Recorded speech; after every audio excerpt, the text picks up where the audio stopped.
একটা অভ্যুত্থানের পর যখন একটা সরকার ক্ষমতার থেকে বিতাড়িত করে, তার রাষ্ট্রপতি যখন ক্ষমতায় আবার বসে থাকে, তখন রাজনৈতিক দলগুলো যখন বলে যে এই রাষ্ট্রপতি অপসারণ করতে গেলে সাংবিধানিক সংকট হবে, আবার কিছু রাজনৈতিক দল যাদের কোনো লোকজন নাই বললেই চলে, তারা আবার বলতেছেন রাষ্ট্রপতি অপসারণ দরকার, তবে সাংবিধানিক জটিলতা যাতে না হয় সেটাও খেয়াল রাখতে হবে। তাহলে ঐক্যবদ্ধ বা বিভক্তি করার ষড়যন্ত্র কোথায়? শুধু রাজনীতিবিদদের ভিতরে। এখানে আমজনতা বলতে কিছু নাই। আমজনতার সাথে কাজ কি? আমজনতা নিয়ে কি কোনো মিটিং হয়? আমজনতা নিয়ে কোনো মিছিল হয়? আমজনতা বলতে কিছু নাই। আমজনতা বলতে সকল যারা বলতে এরা হয়তো দেখা গেল যখন যারা একটু ভালো ফর্মে থাকে তাদের পিছনে ঘুরতেছে। আজকে ছাত্রলীগের বহু লোক আছে যারা নাকি এই সমন্বয়কদের পিছিয়ে ঘুরতেছে, কারণ তারা চিনবে না। প্রত্যেকে চিনবে তারা ডাকলে আসতেছে। তারা কারা আসতেছে? সামনের সামনে ঘুরে পরিচিত করতেছে নিজেকে, আমরা সমন্বয়কের সাথে আছি। তারা হতে পারে ছাত্রলীগ বা হতে পারে অন্য দলের কর্মী। হ্যাঁ, তবে বিএনপি জামাতের কর্মী হবে সেটা আমরা বিশ্বাস করতে চাই না। তাহলে আপনার বিভক্তিটা কোথায়? বিভক্তির রাজনৈতিক দলের মধ্যে আপনি ঐক্যমত্য হতে পারতেছেন না। এই বিভক্তি আপনাদের থাকবে। আপনার রাষ্ট্রপতি সরাইতে পারতেছেন না। রাষ্ট্রপতি আপনার সরাইলে কি না সরাইলে কি আমার প্রয়োজন নাই বা আমি বুঝিও না। কিন্তু স্বৈরাচারী সরকার পতনের সাথে তার তো অপসারণ খুবই জরুরি ছিল। কেন আপনি ঐক্যমত্যে আসতে পারতেছেন না? 2 নম্বর হইল, এই রাজনীতিবিদদের সাথে যে আলোচনা হইতেছে তারা আমি দেখতেছি যে আমি তো কোনো পার্থক্য দেখতেছি না। জাতীয় পার্টির সমাবেশ হবে, আপনি কাউন্টার যাবেন, শান্তি মিছিল নিয়ে যাবেন, অথবা আপনাদের থাকবে। এখন প্রশাসন আপনার মাঠে নাই, আমরা লক্ষ্য করে দেখতেছি। আবার নির্বাচনের সংস্কার করবেন। আরে সাধারণ লোকরই নিয়ে আপনার কথা বলতেছেন না কেন? আপনি জামাত ইসলামের আমির সাহেব বিভিন্ন জায়গায় যাচ্ছেন। আপনাদের কালকে যদি ক্ষমতায় দেওয়া হয়, কালকে বিএনপি যদি ক্ষমতা হয়, কিভাবে দ্রব্যমূল্য মানুষের নাগালের বাইরে আসবে? কেন প্রশাসন মাঠে নামতেছে না? এখন যদি নির্বাচনের নামে, সংস্কারের নামে 1.5 বছর 2 বছর এই সরকার ক্ষমতায় থাকে, তাহলে 2 বছর ধরেই কি দ্রব্যমূল্যের ঊর্ধ্বগতি হতে থাকবে? এটা কেমন কথা? কিংবা 2 বছর পরে যখন নির্বাচিত সরকার আসবে তখন আইন প্রয়োগকারী সংস্থা মাঠে নামবে, এখন নামতে পারবে না। তাহলে এই সরকারকে সমর্থন করতেছে কে? এই সরকারকে সমর্থন করছে জনতা। কিন্তু আমি দেখি রাষ্ট্র বলতে যা বোঝায়, রাষ্ট্র বলতে আমি বলবো রাষ্ট্রের যে বিভিন্ন অর্গান, যারা রাষ্ট্রীয় কাঠামোটাকে যারা পরিচালনা করে, সেই প্রশাসন বলতে যারা আছে তারা সরকারকে জাস্ট আইসোলেটেড করে রাখছে সরকার এবং প্রশাসনের মধ্যে। সেখানে আপনাদের ভূমিকা কি? কালকে আপনি নির্বাচন করে ক্ষমতায় আসলেই এই প্রশাসন নামবে, তারই বা কি গ্যারান্টি আছে? সুতরাং জনগণের ভাগ্য নিয়ে তো আপনার সিনেমিনি খেলা। একটা লোকেরও তো কথা নাই যে প্রশাসন মাঠে কাজ করতেছে না, প্রশাসনকে নামানোর কায়দা কি? পুলিশ মাঠে নামতেছে দেখতেছি তো আমরা, আপনারা নিজেরাও বোঝেন। তাহলে ষড়যন্ত্রকারী কারা? জাস্ট রাজনীতিবিদরা। কেন আপনি ঐক্যমত্যে আসতে পারেন? কেন বিপ্লবী সরকারের পতিত সরকারের একটা অংশ যাওয়ার পর সংবিধানের সবচেয়ে বড় পদ নিয়ে যে বসে আছে বহাল তবিয়তে? What is your role? আপনার তো very much confusing and contradictory. আপনারা তো নন কোঅপারেট করতেছেন। আপনারা তো মনে করেন যে আন্দোলন করছিলেন, এই ছাত্র জনতা, সেই আন্দোলন থেকে আপনারা সরে গেছেন। এখন আপনারা বলতেছেন সাংবিধানিক সংকট হবে। সুতরাং এই ষড়যন্ত্রকারী কারা? বিভক্তির ষড়যন্ত্রকারী কারা? বাদ দিলাম আমি সমন্বয়ক, বাদ দিলাম আমি জাতীয় নাগরিক কমিটি, বাকি যারা রাজনীতিবিদ আছেন তারা ঐক্যমত্যে আসতে পারতেছেন না কেন? তারা ঐক্যমত্যে এসে কি করবেন চিন্তা করেন? ইউনূস সাহেবকে সরাই দিবেন না রাষ্ট্রপতিকে সরাই দিবেন? একটা জায়গায় তো আসতে হবে। এইভাবে তো ভাই সাধারণ মানুষ সাফার করতে পারে না। অথচ আপনারা সুন্দর সুন্দর কথা বলতেছেন প্রত্যেকে। বিভক্তিটা কারা করে আমি সেটা জানতে চাই। সাধারণ জনগণের কোনো ভূমিকা আছে এখানে?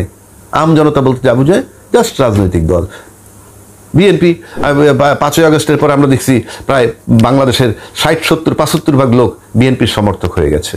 কিন্তু যখন আমরা দেখলাম বিএনপির মতো অত বড় একটা দল বলতেছে যে রাষ্ট্রপতিকে অপসারণ করলে সাংবিধানিক সংকট হতে পারে, তার পপুলারিটি অনেক কমে গেছে। এখন যদি বিষয়টা এমন হয় যে এই যে যারা জাতীয় নাগরিক কমিটি করছে তারা পার্টির রূপ দিবেন, সমন্বয়কটার সাথে মিলে ইতিমধ্যে কথা উঠছে তারা কি কিংস পার্টি হতে যাচ্ছে কিনা। আপনাদের কিংস পার্টি হতে যান, আপনাদেরকে তো অন্যান্য রাজনীতিক সমর্থন করবে না? অ্যাবসার্ড।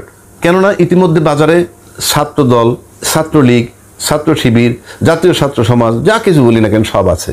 তার ভিতরে যারা আজকে ছাত্র সমন্বয়ক বৈষম্য বিরোধী আন্দোলন করেন, আমি দেখি সেখানে 3টা পার্ট হয়ে গেছে। একটা পার্ট হলো সমন্বয়করা বা বৈষম্য বিরোধী, আরেকটা পার্ট হলো জাতীয় নাগরিক কমিটি, আরেকটা পার্ট হলো সরকার। আবার এই সরকারের সাথে এরা ওতপ্রোতভাবে জড়িত সেটা বোঝা যায়। তাহলে তাদের কি এখতিয়ার আছে? তার আলোচনায় বসে রাজনৈতিক দলগুলোর সাথে তারা সলভ করবে কিভাবে? কি ঐক্যমত্যটা কি? এখন ধরা যাক বিএনপি আইসা আবার সমন্বয়কদের সাথে যোগ দিয়ে বলল আমাদের রাষ্ট্রপতি অপারেশন করা দরকার। অপসারিত কিভাবে হবে, কোন পদ্ধতিতে? রাষ্ট্রপতি যদি পদত্যাগ না করে, রাষ্ট্রপতির সাথে প্রশাসন আছে, আমি দিব্যি দেখতে পাচ্ছি রাষ্ট্রপতির সাথে প্রশাসন আছে। আমি আবারও বলছি, রাষ্ট্রপতি গেলে কি আর না গেলে কি, আমার কিচ্ছু আসে যায় না। যারা রাজনীতি করেন, যারা ভোটের রাজনীতি করতে চান, ভোটে ফেরত যেতে চান, তাদের জন্য আমি বলতেছি।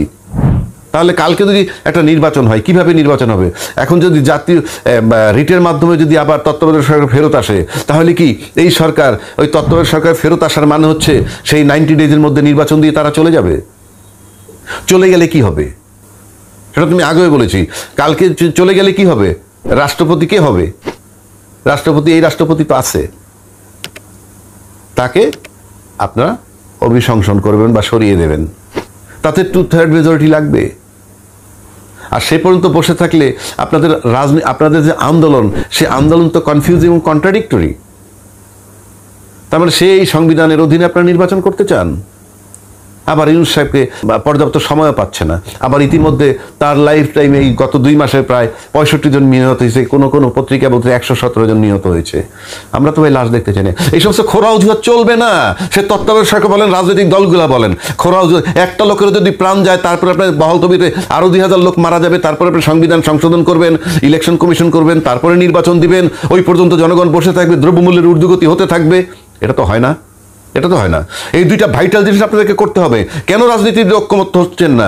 সবাই কি আপনারা লুটেরা না, লোভী না কি? আপনারা চান কি? ঐক্যমত্যে আসতে পারতেছেন না কেন?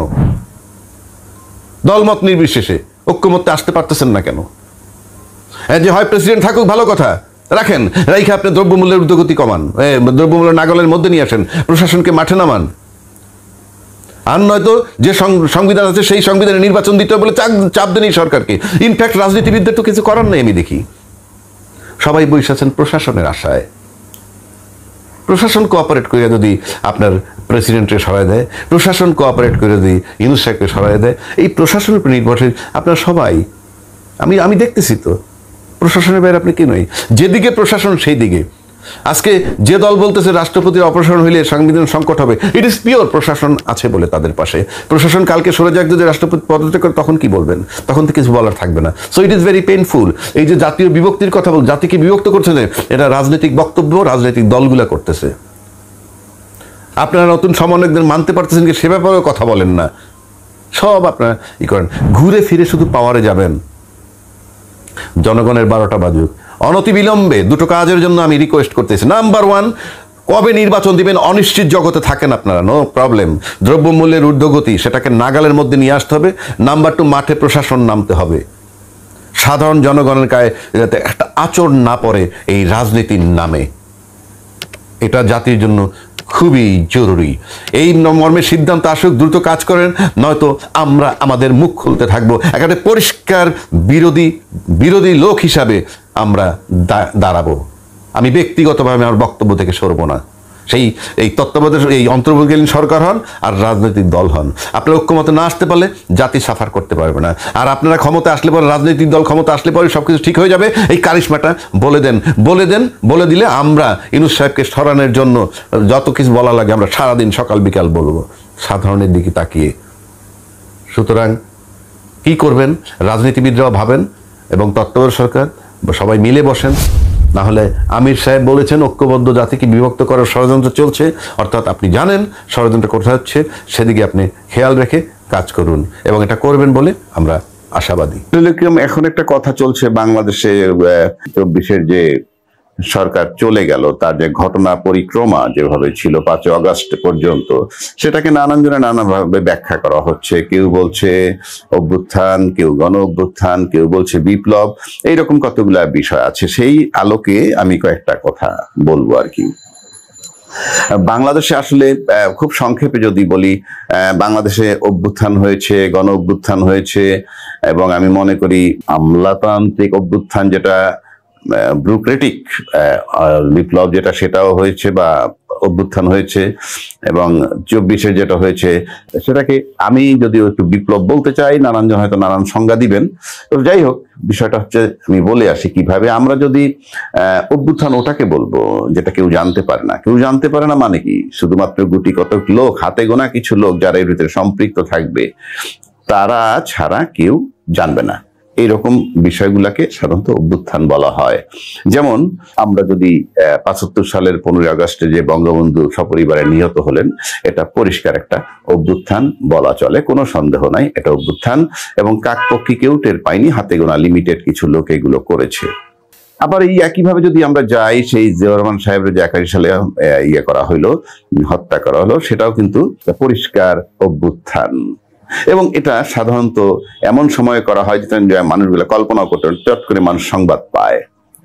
এবং এই ধরনের যে অভ্যুত্থানগুলা, সেটা কখনো কখনো কেন হয়, সাধারণত এই সমস্ত অভ্যুত্থানগুলাতে আমার কাছে মনে হয় যে ডোমেস্টিকের রাজনীতির সাথে ইন্টারন্যাশনাল রাজনীতির সম্পৃক্ত তা থাকে বলে মনে হয়।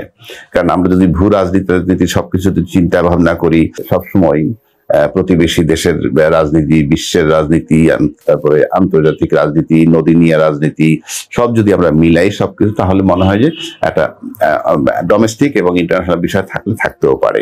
বাট এই সমস্ত ঘটনায় কি হয়, কখনো কখনো মানুষরা খুব অ্যাকসেপ্ট করে ইজিলি। যেমন বঙ্গবন্ধুর যে অভ্যুত্থানটা হয়েছিল, সেটা কিন্তু ওই মুহূর্তে বাংলাদেশের সমস্ত মানুষ অ্যাকসেপ্ট করেছিল, যার জন্য সেটা নিয়ে পরে শেখ হাসিনা আফসোস হয়েছে অনেক যে তার পিতার জন্য কেউ ওরা মাঠে নামেনি এই ধরনের। আবার যদি আমরা জিয়াউর রহমানের দিকে যাই, that was not accepted by the people. অর্থাৎ তাহলে কেন হইল, অর্থাৎ তার মানে জনগণ ফ্যাক্টর না। জনগণের যে গুরুত্ব দিয়ে যদি রাখতো, তাহলে তো জিয়াউর রহমান সাহেবকে মারতো না। আবার জনগণের কাছে বিরূপ হইলেই যে মেরে ফেলবে, তাহলে তো অনেকেরই অনেক আগে মেরে ফেলতে পারতো। বিষয়টা হচ্ছে তা না, বিষয়টা হচ্ছে অন্যান্য রাজনীতিও থাকে, কিন্তু অভ্যুত্থান হলো এগুলো, এই হত্যা, জিয়াউর রহমান হত্যা, বঙ্গবন্ধু হত্যা। তারপরে যদি আমরা সংক্ষেপে চলে আসি এরশাদ সাহেবের, যেটা এরশাদ সাহেবেরটা কি হয়েছে, সেখানে এরশাদ সাহেবের বিরুদ্ধে বাংলাদেশের মানে দলমত নির্বিশেষে সবাই নেমে এসেছে। এবং এই যে নেমে এসেছে, সেটা কিন্তু দৃশ্যমান ছিল।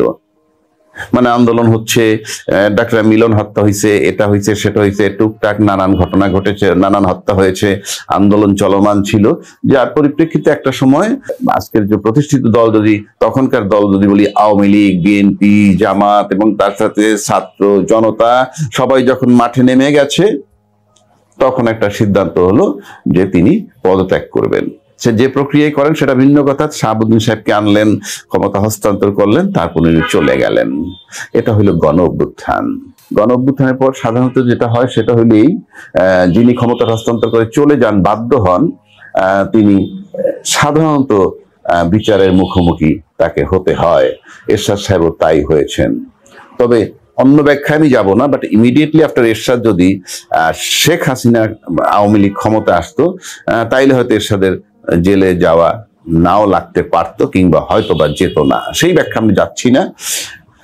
পাশাপাশি যদি আমরা খালেদা জিয়ার যে ৯৬ সালে যে একটা নির্বাচন করলো, যে নির্বাচনটাকে কেন্দ্র করে অনেক আন্দোলন হলো এবং একটা পর্যায়ে তাকে ক্ষমতা ছেড়ে দিতে হলো, তখন কিন্তু এই বিষয়টা একেবারে খুব ছোট্ট পরিসরই এটা ছিল, কিন্তু একটা আন্দোলন ছিল যে ওই যে কেয়ারটেকারের দাবি টাবি ইত্যাদি বিষয় নিয়ে সিরিয়াসলি। সেটা কখন চূড়ান্ত হয়ে গেল, যখন আপনার আলমগীর, মহিউদ্দিন খান আলমগীর, উনি যখন মেয়র হানিফের তৈরি করা জনতার মঞ্চে সেক্রেটারিয়েটের সমস্ত অলমোস্ট 85% আমলা কর্মচারী তাদেরকে নিয়ে উনি যখন জড়ো করলেন, তখন বেগম খালেদা দেখলেন যে না, এটা জনগণের অভ্যুত্থান না হলেও একটা আমলাদের একটা অভ্যুত্থান হয়ে যাচ্ছে, যেটাকে আমরা ব্যুরোক্রেটিক অভ্যুত্থান বলতে পারি। অর্থাৎ রাষ্ট্রের সমস্ত অর্গান যদি কলাপস হয়ে যায়, তখন তো আর রাষ্ট্র চালানো যায় না। এটা বেগম খালেদা হয়তো বুঝতে পারছিলেন খুব দ্রুত। যাই হোক, উনি বাধ্য হয়ে ক্ষমতা ছেড়ে দেওয়ার পক্ষ দিল, অর্থাৎ তত্ত্বাবধায়ক সরকার দিলেন, নির্বাচন হলো, নির্বাচনে পরাজিত হলেন, চলে গেলেন। এটাকে বলা যায় আমলাতান্ত্রিক অভ্যুত্থান। এরপর যদি আমরা শেখ হাসিনার এখানে আসি, তাহলে কি হলো? শেখ হাসিনার বিরুদ্ধে আন্দোলন কিন্তু 10-12 বছর চলছিল, কিন্তু ইনফ্যাক্ট কিছুই করা যাচ্ছিল না। সে এমন একটা স্বৈরাচার হয়ে উঠলো তাদের আমলাদের মানে সহযোগিতা নিয়ে, তখন রাস্তায় যখন এই আন্দোলন চলে, বিএনপির আন্দোলন চলুক, জামাতের আন্দোলন চলুক, নানান দলের আমন্ত্রণ চলুক, তার আড়ালে যে একটা ঘটনা ঘটতেছিল এটা গোয়েন্দা চক্ষু ফাঁকি দিয়ে ঘটে গেল। এবং ঘটে যাওয়ার পর যেটা হলো, উনি কিন্তু ক্ষমতা ছেড়ে চলে গেলেন, পালিয়ে গেলেন। তার মানে হচ্ছে কি, কাউকে দায়িত্ব দিয়ে যাননি। এই যে কাউকে দায়িত্ব দিয়ে যাননি এবং যে ঘটনাটা ঘটলো 36শে জুলাই, আমি বলছি না আন্দোলন আগের গুলো হয় নাই, আগের আন্দোলনটাও চলছে 10 বছর যাবত বা 12 বছর যাবত, কিন্তু আন্দোলনের পাশেই আনসিন যেটা চলতেছিল এবং যেটা চট করে যখন বিস্ফোরণ হওয়ার পর তাকে দেশ থেকে বের করে দিতে কিংবা চলে যেতে তিনি বাধ্য হলেন, এটাকে আপনি বলতে পারেন বিপ্লব। এখন প্রশ্ন হচ্ছে, ওই 5 তারিখে কিন্তু বিপ্লব হয়েছিল, সেই বিপ্লব এখনো বহাল আছে কিনা সেটা ভিন্ন আসপেক্ট, কিন্তু এটা ছিল বিপ্লব। এই হলো আমার মোটামুটি হিসাব। এখন এখান থেকে শিক্ষণীয় বিষয়টা কি? শিক্ষণীয় বিষয়টা হলো এই যে ছাত্ররা, ইউনূস সাহেব বলছে এই ঘটনার 5 তারিখের পর ইউনূস সাহেবরা নিয়োগ দিয়েছে কারা? ছাত্ররা। কিন্তু ছাত্র যখন নিয়োগ ছিল, কি এজেন্ডা ছিল আমরা কিন্তু জানতাম না বা জানি না। কিন্তু আজকে যখন সংস্কার, বিচার, নির্বাচনের কথা বলতেছে, সংস্কার, বিচার, তারপর নির্বাচন, তখন মনে হয় ছাত্র হয়তো এই এজেন্ডা গুলো দিছিল, আমি তর্কের খাতিরে ধরে নিলাম।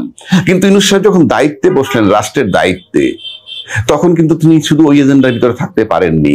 কারণ দেশের দায়িত্বে ক্ষমতায় বসার সাথে সাথেই কিন্তু অন্যান্য এজেন্ডা এসে যায়, ডোমেস্টিক বহু এজেন্ডা এসে যায়, আন্তর্জাতিক এজেন্ডা এসে যায়, বিভিন্ন রাজনৈতিক দলের এজেন্ডা এসে যায়, সবকিছু মিলে দাবা খেলার মতো খেলতে হয়। যেমন সেই এজেন্ডাগুলোর ভিতরে রাষ্ট্রপতি অপারেশন করা যাবে না, এটা যখন চলে আসলো, ছাত্ররা তুলতে গিয়ে ব্যর্থ হলো, সরাতে গিয়ে ব্যর্থ হলো। এইভাবে যদি আমরা চিন্তা করি, এখন এজেন্ডা এত বেশি আসছে, এখন ইউনূস সাহেব দেশও চালাবেন, সংস্কার করবেন, বিচার করবেন, তারপর নির্বাচন দিবেন। এই ক্ষেত্রে এই যে এজেন্ডাগুলোর সাথে সাংঘর্ষিক হতে পারে ছাত্রদের এজেন্ডার সাথে। আবার ছাত্রদেরকে বেশি ফলো করতে গেলে তার এখানে রাজনৈতিক যে আন্দোলন, রাজনৈতিক দলের সাথে তার সমন্বয়, সবকিছু মিলে কি হয়, ওনাকে এখন বিভিন্ন এজেন্ডা বাস্তবায়ন সাকসেসফুলি করতে হচ্ছে। তাতে যদি আজকে ইউনূস সাহেব ছাত্রদেরকে বাদ দিয়ে দিতে হয়, বাদ দিয়ে যদি দেখে তার এজেন্ডা ইউনূস সাহেবের বিচার, সংস্কার এবং নির্বাচন, এইটা সহজ হয়, আরো এজেন্ডা ওনার কাছে যেটা আছে ভূ রাজনৈতিক এজেন্ডা, সবগুলো মিলে যদি সহজ করা যায়, তাহলে ছাত্রদের কাছ থেকে তার ডিস্টেন্স হতেও পারে। আর যদি হয়ে যায় তাহলে ছাত্ররা কিন্তু একটা অসহায় জায়গায় পড়বে, কারণ ছাত্রদের কিন্তু ইনফ্যাক্ট কোনো গার্জিয়ান নাই। তো ছাত্রের জন্য সিম্পল অ্যাডভাইস, আপনার দল করেন, যা খুশি তাই করেন, ডোন্ট ডিপেন্ড অন ইউনূস সাহেব। কারণ ইউনূস সাহেব এখন এমন একটা জায়গায় পড়ে যাবে, আপনার দিক তাকানোর সময় নাও থাকতে পারে, কারণ তার বহুমুখী এজেন্ডা আছে। আপনাকে দেখতে গেলে অন্যান্য এজেন্ডায় তার আরো বেশি ক্ষতি হতে পারে। সুতরাং ছাত্ররা নিজের গতিতে নিজে চলবেন, আপন গতিতে আপনারা চলবেন। যদি আপনাদের গায়ে শক্তি থাকে, মানে রাজনৈতিক শক্তি বাড়াইতে পারেন, রাজনীতি করবেন। আর আমি আগেও বলছি, আপনাদের বার্তা হইল স্বচ্ছতা। আপনার টাকা পয়সা থেকে দূরে থাকতে পারলেই, আমি একদম শুরুতেও বলছি, আপনাদের যদি স্বচ্ছতা না থাকে আস্থা করে নিক্ষেপ হবেন। ইতিমধ্যে আসিফ সাহেব আর একজনকে, এই মুহূর্তে নামটা মনে নাই, যাই হোক, তাদের উপদেষ্টা, তাদের যে একান্ত ব্যক্তিগত সহকারী ছিলেন, তাদেরকে সেখান থেকে সরাইয়ে দেওয়া হয়েছে। এনসিপির বহু লোকের দুর্নীতির দায়ে সরাইয়ে দেওয়া হচ্ছে। তো সবকিছু মিলে ট্রান্সপারেন্সি না থাকলে আস্থা করে নিক্ষেপ হবেন, কারণ ঘুরে ফিরে ঘটনার ক্ষমতা এবং টাকা এই দেশটাকে লুটিপুটে খেয়েছে শেখ হাসিনা গংরা। সুতরাং আপনারা সেই একই ধারাবাহিকতা যান। আমি আগেও বলছি, এখনো বলছি, স্বচ্ছতা না থাকলে আপনারা আস্থা করে নিক্ষেপ হবেন। তবে আপনাদের এটাকে যদি ধরতে হয়, স্বচ্ছতার মধ্যে থাকেন, আপনাদের বিপ্লব যে এখনো শেষ হয়ে গেছে তা কিন্তু নয়। আমি জানি না সেটা পারবেন কিনা, তবে যদি কোনো কারণে এই বিপ্লব, এই ডিস্টারবেন্স, এই নির্বাচন করতে দিবেন না, এই সমস্ত বক্তব্য নিয়ে যদি ইউনূস সাহেব নির্বাচনের তফসিল ঘোষণা করেন, তারপরে যদি কোনো কারণে নির্বাচন না হয়, সেরকম যে একটা পরিস্থিতি হয়, তাহলে তৃতীয় পক্ষের কিন্তু আবার এখানে আসার সম্ভাবনা আছে। তৃতীয় পক্ষ আসলে কিন্তু আবার 2-4 বছর ঘাপলা হয়ে যেতে পারে। সেক্ষেত্রে যারা স্টাবলিশ দল আছেন, যারা নির্বাচন করবেন এবং নির্বাচন মুখী এবং নির্বাচন করলে যারা ক্ষমতায় যাবেন আশা করেন, তাদের নৈতিক দায়িত্ব ইউনূস সাহেবের সাথে কিভাবে সুসম্পর্ক বলি তথা ডিপ্লোম্যাটিক কৌশল বা রাজনৈতিক কৌশলের মাধ্যমে কি করে নির্বাচনটা আদায় করে নেওয়া যায়, সেই দিকে তাদেরকে থাকতে হবে। যদি এই ছাত্ররা যেভাবে নির্বাচন করতে চায় না, এই সমস্ত ব্যাপার যদি চলে আসে সামনে, আর যদি কোনো কারণে নির্বাচন বানচাল হয়ে যায়, তৃতীয় পক্ষ ক্ষমতা নিয়ে যায় আবার, সেক্ষেত্রে কিন্তু নির্বাচন থেকে বঞ্চিত হবেন আপনারাও। সুতরাং এনসিপির যেমন নিজের উপরে ভর করে চলতে হবে, ইউনূস সাহেবের ভরসা ছেড়ে দিতে হবে, কারণ তার এজেন্ডা এখন বাংলাদেশকে কেন্দ্র করে সারা বিশ্বের এজেন্ডা তার কাছে। আপনাকে নিয়ে ভাববার সময় নাই। আর আপনাদের জনগণের কাছে আগাইতে হলে আপনার স্বচ্ছতা নিয়ে আগাইতে হবে, প্রি কন্ডিশন। আপনি হোটেল ভাড়া নিবেন, হোটেলটা কে দিছে তার নামটা আপনি পরিষ্কার করে দেন। ইফতার খাওয়াবেন, কিংবা একটা ডিনার করাবেন, কত টাকা লাগছে, মিস্টার এক্স ওয়াই জেড দিচ্ছেন, মিটিং এ গেছেন, গাড়ি দিচ্ছে মিস্টার এক্স ওয়াই জেড, এগুলো clean, don't touch money. Kind নিয়ে আপনি সুবিধা নেন, সেটারও সীমা থাকতে হবে, স্বচ্ছতা রাখতে হবে। পাশাপাশি রাজনৈতিক দলের প্রতি আমার মানে আলোচনা করি, সেই হিসাবে আমি যেটা বুঝি, নির্বাচন নিতে হলে কিন্তু ইউনূস সাহেবের কাছ থেকেই নিতে হবে। যদি ইউনূস সাহেবের কাছ থেকে নির্বাচন নেওয়া না যায়, তাহলে কিন্তু আবার ছিটকে পড়তে হবে নির্বাচন থেকে 2-4 বছরের জন্য। সুতরাং রাজনৈতিক দলের কাছে আমরা চাই যে আপনারা নির্বাচন নিয়ে দেশটাকে স্থিতিশীল করতে চাইলে সুন্দরভাবে কিভাবে সংস্কার কম বেশি যাই হোক করে নির্বাচনটা আদায় করে নেওয়া যায় ইউনূস সাহেবের কাছে, সেদিক থেকে লক্ষ্য রাখতে হবে। সুতরাং রাজনৈতিক দলের নৈতিক দায়িত্ব ইউনূস সাহেবের কাছ থেকে নির্বাচনটা আদায় করে নেওয়া, আর ছাত্রদের যারা দল করেছেন নতুন, তাদেরও কিন্তু নৈতিক দায়িত্ব আপনাদের নিজের উপরে দাঁড়ানো। আপনারা অন্যের উপরে ভর করে দাঁড়াবেন, সরকারের উপরে। আপনাদের 2জন উপদেষ্টা কিন্তু এখনো সরকারের মধ্যে আছে, আমি ঠিক জানি না, তারাও যদি বের হয়ে আসে, আইসে যদি একত্রে দাঁড়াইতে পারেন দাঁড়ান, নয় ওই ভিতরে 2জন, বাইরে 2জন, ভিতরে 2জন, সরকারে 2জন, এভাবে রেখে আপনি এগুতে পারবেন না। এবং আপনাদের ওই 2জন যে উপদেষ্টা যারা আছে, তারা যদি ইমিডিয়েটলি এসে যদি সত্যি সত্যি দেশ সেবা করতে চায়, তাহলে তাদেরকে নিয়ে এসে দল গঠন করে নিজের পায়ে দাঁড়ানোর চেষ্টা করুন। ইউনূস সাহেবের কিন্তু কারো দিকে তাকানোর সুযোগ হবে না, এই কারণে, কারণ সে যে এজেন্ডাই নিয়ে আসুক, ক্ষমতায় বসার পর এজেন্ডা থেকে সীমা থাকে না। সব এজেন্ডা ম্যানেজ করতে গেলে অনেকেই বাদ পড়তে পারেন।